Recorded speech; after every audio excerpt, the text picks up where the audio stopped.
신명기가 무슨 뜻일까요? 신명 난다 뭐 그런 건가요? 거듭신자입니다. 거듭신자. 예. 어, 이게 신명기를 보시다 보면은 뭐 출애굽기 그리고 레위기 민수기 내용이 그대로 반복되는 것을 여러분들이 보실 텐데 출애굽기 레위기 민수기는 1세대 그러니까 출애굽 1세대들에게 한 하나님의 말씀이라면 이 신명기는 거듭 다시 말씀해요. 누구에게? 2세대들에게. 출애굽 2세대들에게. 왜요? 1세대들은 이미 광야에서 다 죽어버렸거든요. 두 사람 빼고. 누구와 누구? 여호수아와 갈렙 빼고 광야에서 다 죽었거든요. 그래서 가나안 땅에 들어간 2세대 백성들에게 하나님의 말씀이 이러이러했었다라고 하는 것을 거듭 알려주고자 쓴 책이 바로 이 신명기입니다. 그래서 반복되는 구절이 많아요. 여러분들이 그거를 참고하시고 신명기를 말씀을 보시면 되겠습니다.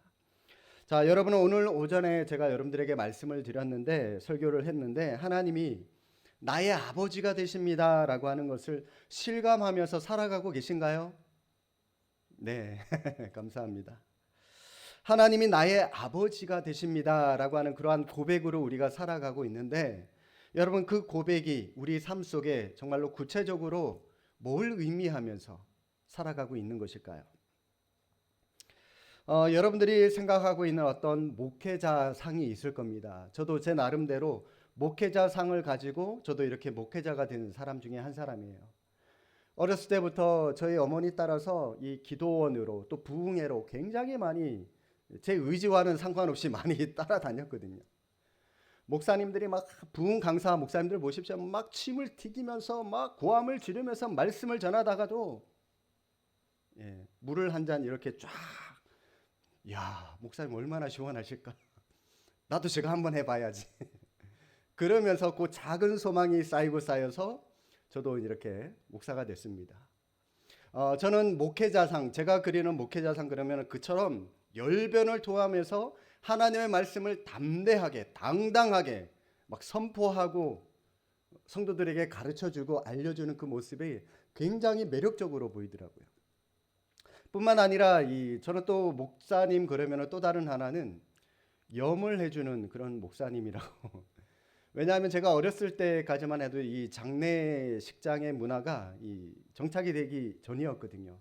그래서 저희 할머니가 돌아가셨을 때도 목사님이 오셔서 우리 할머니 가정 집에 오셔서 직접 염을 해주셨어요.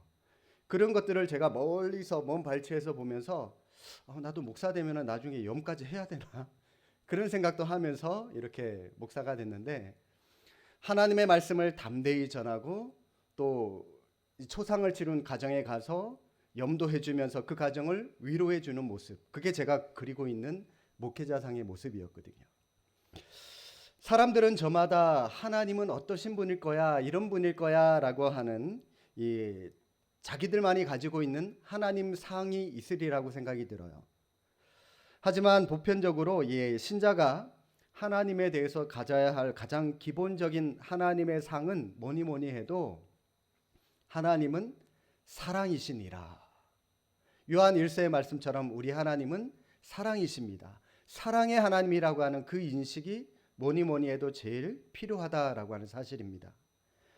간혹 하나님은 고통이라고 하는 채찍을 사용하시는데 그 이유는 고통을 통해서 오전에도 말씀드렸지만 우리와 더 친밀해지기 원하신다라고 하는 사실입니다. 우리는 고통을 받아야만 하나님께 기도하고 하나님을 찾는 존재이기 때문에 하나님께서 우리에게 고통을 주시는 이유는 너 고생 한번 해봐 이게 아니에요. 기도해라는 겁니다. 기도해서 내가 너의 영적인 아버지가 되는 것을 한번 확인하고 점검해봐. 나를 좀 찾아봐. 그게 하나님께서 우리에게 고통을 주시는 이유라는 거죠. 자녀의 입장에서 가끔 회초리를 드시는 아버지가 무서울 수 있습니다. 그러나 우리가 생각하는 하나님 상을 항상 이 회초리만 드는 폭군과 같은 아버지처럼 무서워하기만 한다면 이거는 굉장히 곤란합니다. 하나님이 고통을 사용하시는 것도 우리와 하나님과의 관계가 더 친밀해지게 원하신다라고 하는 것이 하나님의 궁극적인 도구고요. 결국 우리는 이것조차도 사랑의 하나님 아버지께서 우리를 다뤄 가시는 방편이구나라고 하는 것을 깨닫게 되는 겁니다. 그리고 우리는 그 고통의 문제 이후에 하나님이 우리를 특별한 보호하심으로 또 우리의 삶을 이끌어 가시는 것도 우리가 보게 됩니다. 자, 여러분 오늘 3절 말씀 다시 한번 볼까요?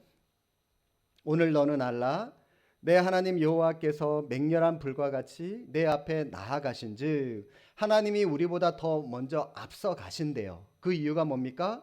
여호와께서 그들을 멸하사 내 앞에 엎드러지게 하시리니 여호와께서 내게 말씀하신 것 같이 너는 그들을 쫓아내며 속히 멸할 것이라. 자, 여러분 이게 무슨 말씀이죠? 상대가 너희보다 강한 나라들임에도 불구하고 네가 오히려 그들을 쫓아내고 그 땅을 차지하게 될 것이다 라고 말씀하십니다.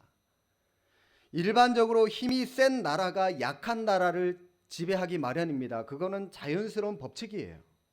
그러나 이스라엘은 약한 나라임에도 불구하고 오히려 강한 나라들을 쫓아내고 그들이 차지했던 그 땅을 너희들이 차지하게 될 것이다 라고 말씀을 하십니다.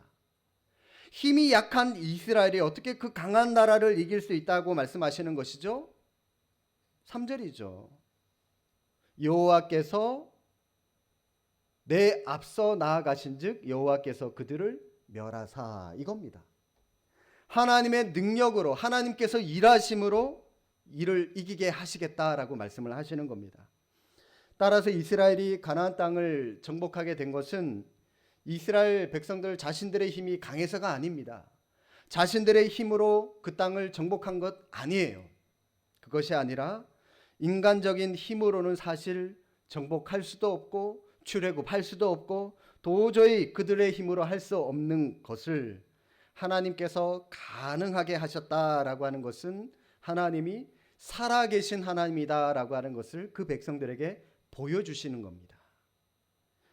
많은 사람들이 하나님이 살아계신 하나님이다라고 하는 사실을 잘 모르기 때문에 어둠 속에서 여전히 방황하고 있는 것이죠. 만약 하나님이 살아계시고 오늘도 내 삶의 세밀한 부분에 구석구석 간섭하시고 내 삶을 통제하신다는 사실을 우리가 분명히 인식한다면 우리의 삶에 대해서 우리는 다시 생각할 수밖에 없게 될 겁니다. 이스라엘 백성들이 이처럼 하나님의 능력을 힘입어서 가나안의 여러 족속들을 쫓아내고 그 땅을 얻은 후에 혹시 닥쳐올지 모를 위험에 대해서 4절에서 경고하고 있는 말씀이 나오는데 여기서 모세는 정복 전쟁이 끝난 후에 이스라엘 백성들이 교만에 빠질 것에 대해서 지금 경고하고 있습니다. 가나안 땅에 들어가면서 아마 이스라엘 백성들의 가장 큰 관심은 아마도 저 강력한 가나안 족속들을 우리가 어떻게 물리칠 수 있을까? 우리의 힘으로 어떻게 물리칠 수 있을까? 우리는 메뚜기 같고 저 사람들은 저렇게 큰 철제 무기를 가지고 있고 병거들도 가지고 있고 저렇게 강력한 힘이 있는데 또 사람들도 굉장히 큰데 많은 고민들이 있었을 겁니다. 그만큼 가나안 족속들 전쟁에 능하고 강력한 족속들이었어요. 그런데 여러분 이 모세의 관심은 거기에 있지 않았습니다. 왜냐하면 이스라엘이 하나님의 편에 제대로 서 있기만 한다면 그들은 이미 승리한 것과 다름이 없었기 때문이에요. 하나님께서 그 땅을 주시겠다 약속하신 이상 백성들이 하나님 편에 서 있다면 그냥 그 땅을 정복하는 것은 시간 문제예요. 문제는 승리한 그 다음입니다. 강력한 적들을 손쉽게 물리친 다음에 반드시 그 마음에 찾아오는 것이 있는데 뭐가 찾아올까요? 바로 교만이라고 하는 마음의 병입니다. 바로 이 교만이 강력한 가나안 족속들보다 더 무서운 적이었다라고 하는 것을 모세는 알고 있었던 겁니다. 그래서 이와 같은 위험을 간파한 모세가 그들의 교만을 경고하고 있는 거예요. 여러분 4절 한번 읽어보겠습니다. 4절입니다. 내 하나님 여호와께서 그들을 내 앞에서 쫓아내신 후에 내가 심중에 이르기를 내 공의로움으로 말미암아 여호와께서 나를 이 땅으로 인도하여 들여서 그것을 차지하게 하셨다 하지 말라. 이 민족이 악함으로 말미암아 여호와께서 그들을 내 앞에서 쫓아내심이라. 여러분 4절 중간에 한 번 더 보십시오. 네가 심중에 이르기를 내 공의로움 때문에 여호와께서 나를 이 땅으로 인도하여 들여서 그것을 차지하게 하셨구나. 그렇게 생각하지 말라는 거예요. 실제로 모세의 이 염려는 적중했습니다. 이스라엘 백성들 하나님의 도우심으로 여리고성을 정복하자마자 즉시 교만병에 빠지게 되죠. 그래서 곧 이은 작은 성 아이성과의 전투에서 치욕스러운 패배를 맛보게 되고요. 나아가 가나안을 완전히 정복한 후에는 역시 교만한 마음을 버리지 못하고 범죄로 거듭거듭 죄짓고 회개하고 죄짓고 회개하고 계속 이것만 반복하다가 여러 이방 민족들에게 나중에는 번갈아 가면서 지배를 당하다가 마침내 멸망에 이르는 비참한 지경에까지 이르게 되었습니다. 사실 하나님의 백성에게 있어서 외부의 적은 그리 큰 두려움의 대상이 아닙니다. 외부의 적은 밖에 예수 믿지 않는 사람들이 우리 교회를 공격하는 거, 여러분 이거 뭐 큰 문제 아니에요. 그냥 안 들으면 되는 거예요. 그 사람들이 욕을 하든 조롱을 하든 큰 문제 되지 않습니다. 이왕이면 뭐 칭찬받고 인정받으면 더 좋겠죠. 외부의 적이 두려운 게 아닙니다. 왜냐하면 하나님을 의지하는 자에게 하나님은 절대적인 보호와 방패가 되어 주시기 때문에 그렇습니다. 그런데요, 그 하나님의 능력을 잃어버리고 마치 자신의 힘으로, 내 힘으로 이 모든 일들을 이룬 것처럼 교만병에 빠질 때 바로 그것이 멸망으로 향하는 첫걸음이 된다라고 하는 것을 우리는 잊지 마셔야 됩니다. 왜냐하면 이 교만이야말로 절대적인 하나님의 보호와 하나님의 방패가 되어주시는 그 하나님과 멀리하게 만드는 결정적인 원인이 되기 때문에 그렇습니다. 그런데 여러분, 이러한 멸망의 모습이 분명히 있음에도 불구하고 정말로 많은 사람들이 이 교만의 함정에 빠져서 하나님으로부터 멀어져 갔습니다. 이스라엘 초대 왕 사울 왕이 그랬죠. 사울 왕이 위대한 사사 삼손이 교만으로 비참한 죽음을 맞았습니다. 우시아 왕이 나병에 걸려서 인생 말년을 불행하게 보낸 것도 바로 이 교만 때문이었습니다. 성경에 기록된 많은 사람들뿐만이 아니라 오늘 이 시대를 살아가는 우리 역시도 마찬가지예요. 외부의 적이 두려운 것이 아니라 내 안에 있는 교만한 마음이 진짜 적이라는 겁니다.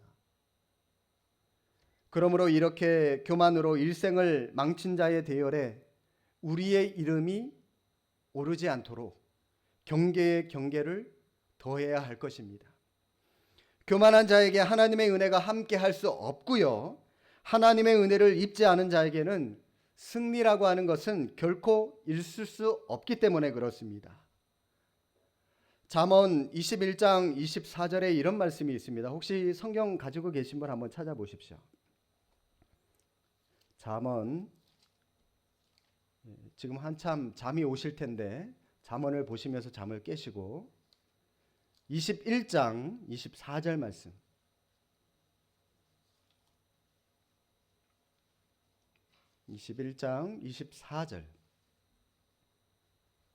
함께 읽어보실까요? 무례하고 교만한 자를 이름하여 망령된 자라 하나니 이는 넘치는 교만으로 행함이니라. 자, 여러분, 무례하고 교만한 자를 하나님께서 어떤 사람이라고 부른다고요?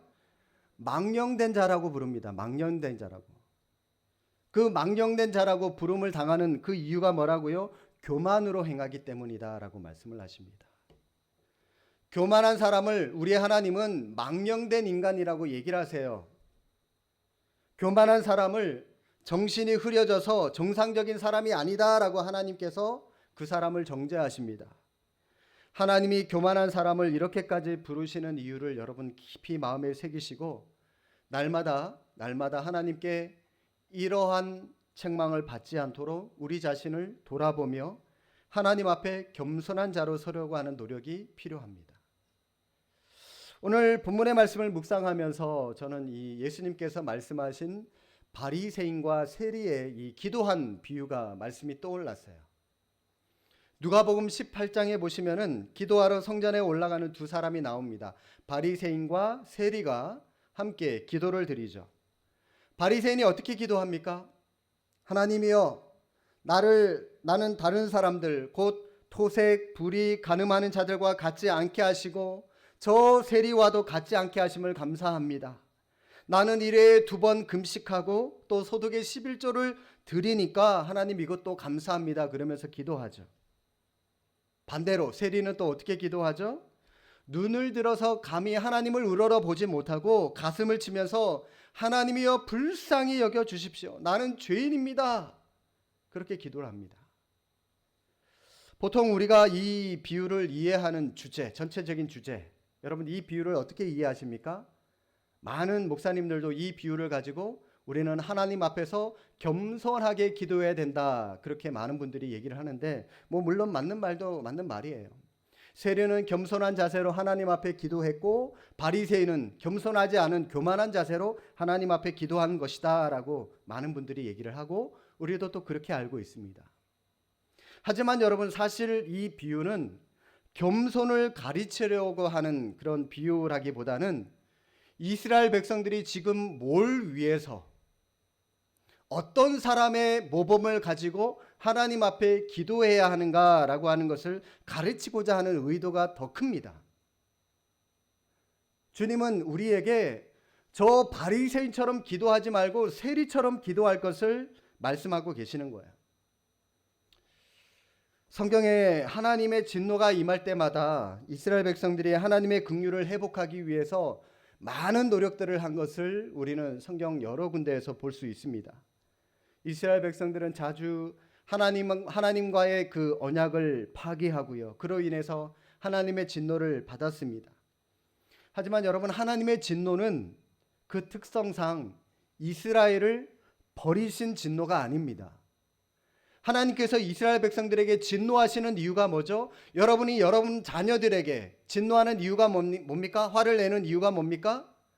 잘못했으면 잘못했다고 회개하고 그 잘못 인정하고 정상적인 게 빨리 돌아오라는 거잖아요. 그죠? 하나님도 마찬가지예요. 하나님께서 화를 내시고 진노하시는 이유는 말 안 듣는다고 그 백성들을 버리시려고 진노하신 이유가 아니라 다시 돌아오게 하시고자 진노하시는 겁니다. 그러므로 하나님께서 진노하시는 이 지향점은 회개에 있는 겁니다. 회개. 하나님이 분노하시면, 진노하시면 회개하면 되는 거예요. 회개 안 하는 겁니다. 마찬가지로.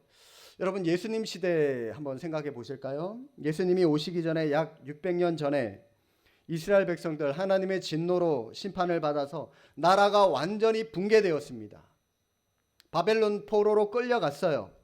계속해서 나라가 돌아왔지만 이후에 고레스로 인하여, 칙령으로 인하여 돌아왔지만 여전히 회복되지 못하고 있는 그런 상황이에요. 신구약 중간기가 있죠. 여러분, 이 말라기에서 이 마태복음까지 그 중간에 400년 동안 하나님께서 침묵하셨다는 거 다들 알고 계시죠? 하나님께서 기가 막힌 거예요. 말라기에서 뭐라고 얘기합니까? 하나님, 우리가 예배를 드렸는데 언제 우리가 예배를 안 드렸다고 그러십니까? 다 죽어가는 짐승 가지고 하나님 앞에 제사 드려놓고 하나님은 그런 제사 안 받으시거든요. 흠없는 재물 가지고 제사 드리라 그랬거든요. 그런 지들 멋대로 예배를 드려놓고 하나님이 너희들 나한테 예배 제대로 안 드린 거야. 그러니까 하나님, 우리가 언제 예배 안 드린 적 있습니까? 이렇게 바닥바닥 우기니까 하나님께서 기가 막히거든요. 그 말라기 뒤로 하나님이 침묵하셨어요. 마태복음, 예수님께서 재림하시기 전까지, 예수님이 초림하시기 전까지 그 400년의 기간을 침묵기라고도 하죠, 성경에서. 이 신구약 중간 동안 마카비 왕조가 들어서면서 잠깐 나라가 회복되는 듯한 기미가 보이는 것도 있었지만 이 역시 최종적으로는 다 좌절되고 예수님 시대에 로마의 식민지로, 로마의 속국으로 되어 버렸습니다. 그런 상황이죠, 그죠? 이스라엘 백성들의 포로기는 여전히 진행 중이었다라고 하는 사실이에요. 예수님 시대 때도. 자, 따라서 하나님의 백성이라면 이 사람들이 하나님께 지금 어떤 기도를 드려야 되는 거죠? 하나님께 어떤 기도? 참회를 드려야 되잖아요. 지금 포로기로 있으니까. 하나님 앞에 회개하는 그런 기도를 드려야 되잖아요. 바리새인처럼 하나님, 우리가 토색하지 않고 불의하지 않고 간음하지 않고 11조도 드리고 금식도 하니까 참 감사합니다, 이런 자기 잘난 맛의 기도로 하나님 앞에 나아가는 것이 아니라 세리처럼 하나님의 진노 가운데 있는 자신의 처지를 깨닫고 하나님 앞에 통회하는 기도를 드렸어야 하는 겁니다. 거기에 이 비유의 목적이 있는 거예요. 오늘 본문에요, 이 광야 생활을 마무리하고 있는 이 시점에 있는 이스라엘 백성들도 마찬가지입니다. 이들이 지금 하나님 앞에 어떤 자세를 가졌어야 합니까? 하나님이 이스라엘 백성들 광야 생활을 평가하시는데 뭐라고 평가하시냐면은, 내가 애굽에서 나오던 날부터 이곳에 이르기까지, 가나안에 이르기까지 늘 여호와를 거역하였다라고 하나님께서는 그 백성들의 광야 생활을 평가하고 계세요. 한결같이 나를 거역하는 생활만 했다, 그렇게 말씀하세요.